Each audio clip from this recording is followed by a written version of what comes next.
Murió y otra persona resultó herida de gravedad tras la explosión de una mina terrestre durante la madrugada en la frontera entre Chile y Perú, cerca más o menos del hito 15, en las cercanías de la zona fronteriza de Chacayuta.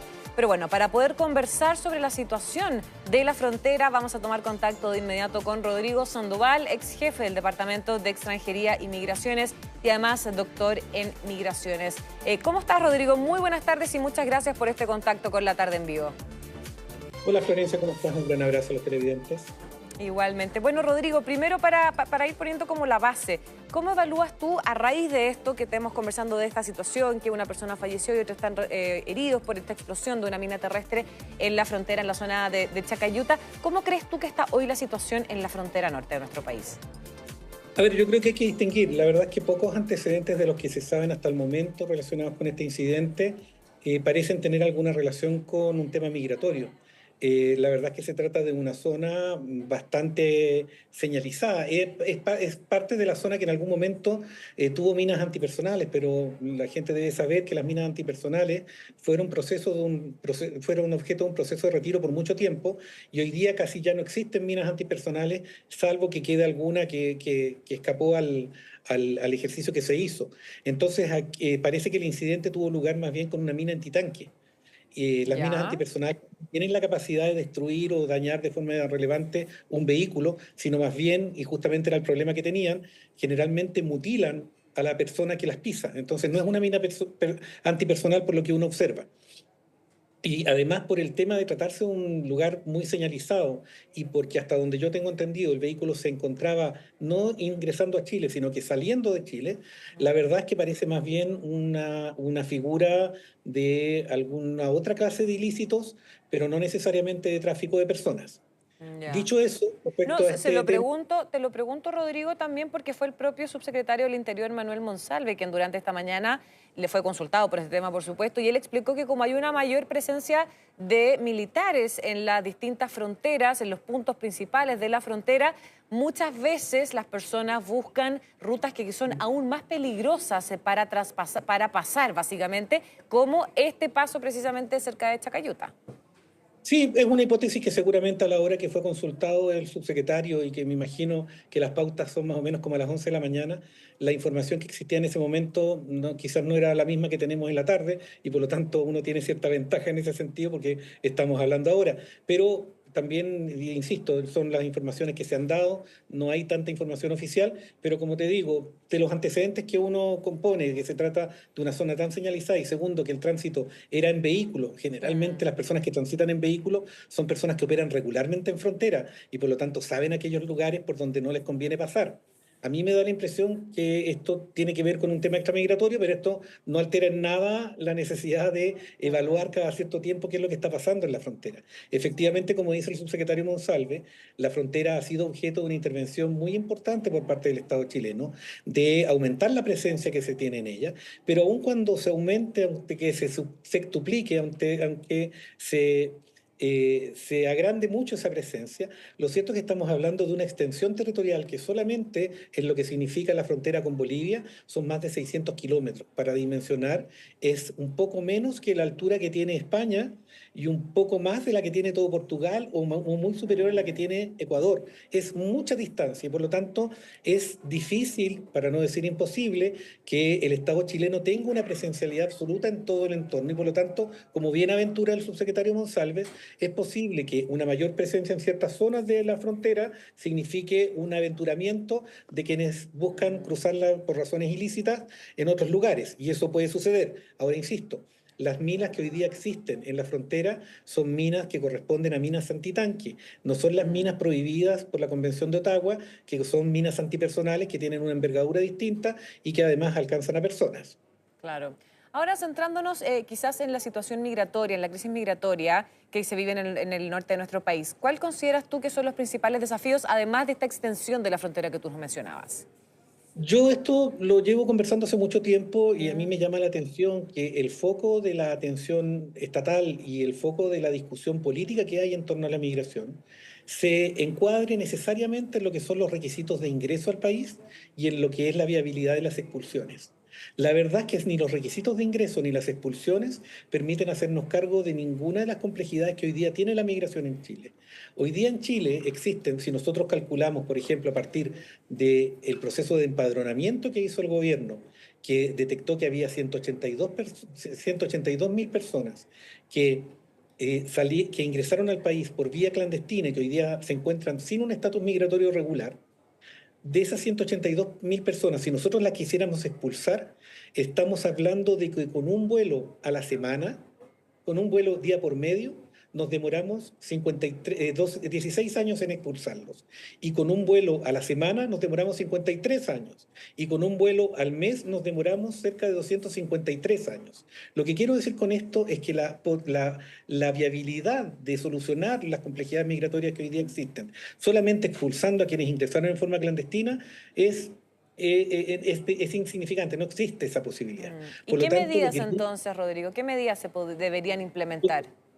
yo creo que hay que aprovechar el esfuerzo que hizo el gobierno con el empadronamiento, en que hoy día nosotros sabemos quiénes son estas 182.000 personas. No Mm. sabemos qué es lo que hicieron antes de nuestras fronteras, pero sí hoy día sabemos qué es lo que hicieron después de ellas.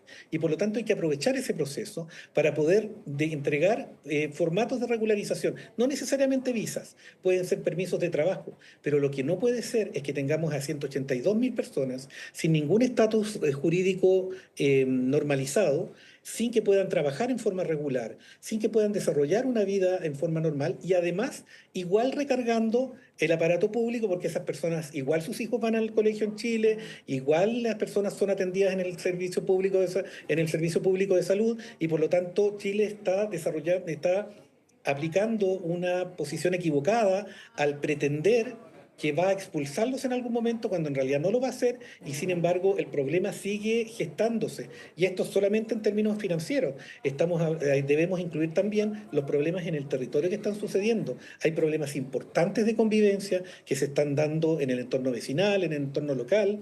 Hay importantes consecuencias en orden delictual que también tienen que ver con la existencia de personas en situación irregular y la posibilidad de enfrentar esas problemáticas está condicionada necesariamente a que estas personas tengan un estatuto jurídico que permita darles una vida civil dentro de Chile. Hoy día esas personas están alimentando la economía informal, estamos generándole un gran negocio a las organizaciones criminales, porque no solamente les hacemos el negocio con el ingreso clandestino, también les estamos haciendo el negocio porque son personas que si las hacemos ingresar en forma clandestina, ¿por qué no les ponemos una mochila con drogas o armas? Y además son personas que como no tienen un mecanismo legítimo para poder ganarse la vida, son personas que son fácil presa de Claro, organizaciones susceptible criminales a... que...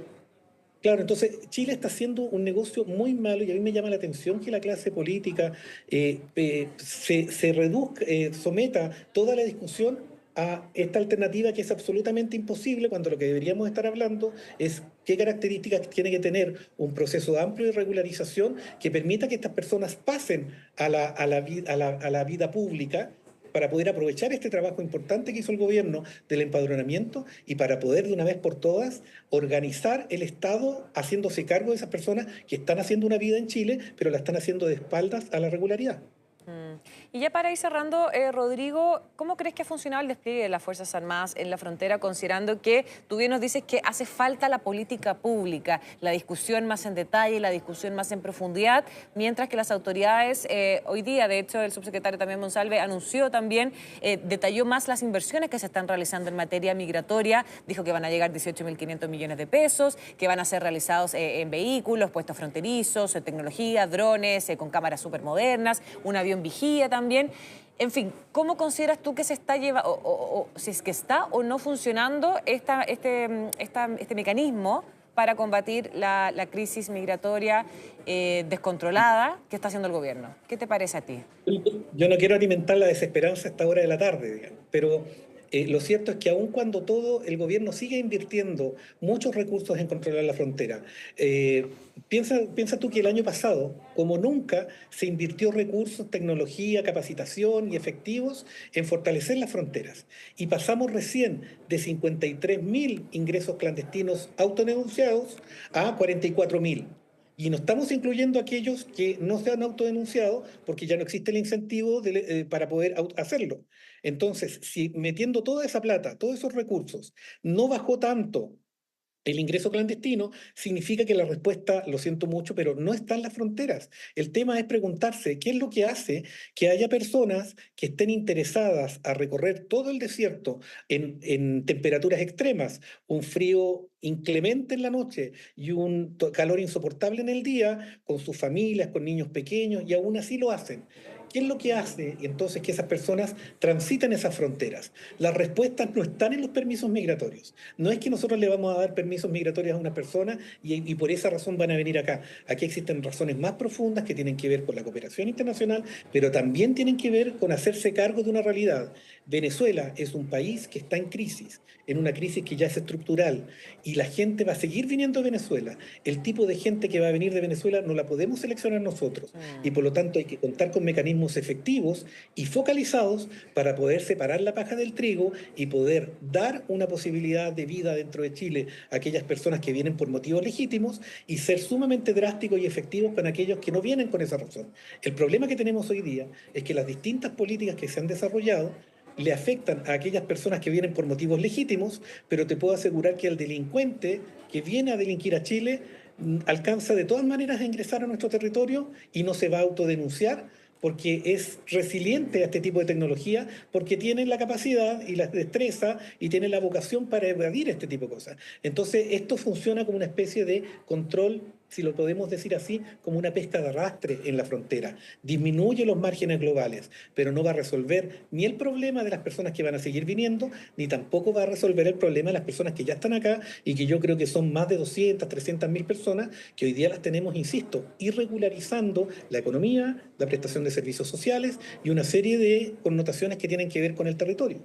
El problema es que todas estas discusiones las estamos teniendo cada vez que hay un episodio como este, y Claro. todavía el Estado de Chile no tiene una discusión amplia, global, con todos los sectores para poder desarrollar una política de Estado en materia migratoria y dejar de que la migración deje de ser un coto de caza con el cual los políticos puedan poder discutir y aprovechar espacios para ganar cámara, en lugar de resolver las cuestiones profundas que esto tiene a largo plazo. Bien, Rodrigo Sandoval, muchísimas gracias por esta interesante conversación a esta hora con La Tarde en Vivo. Que estés muy Muchas bien. gracias. Buen fin de Un gran semana. abrazo. Estén bien igualmente. Chao, chao.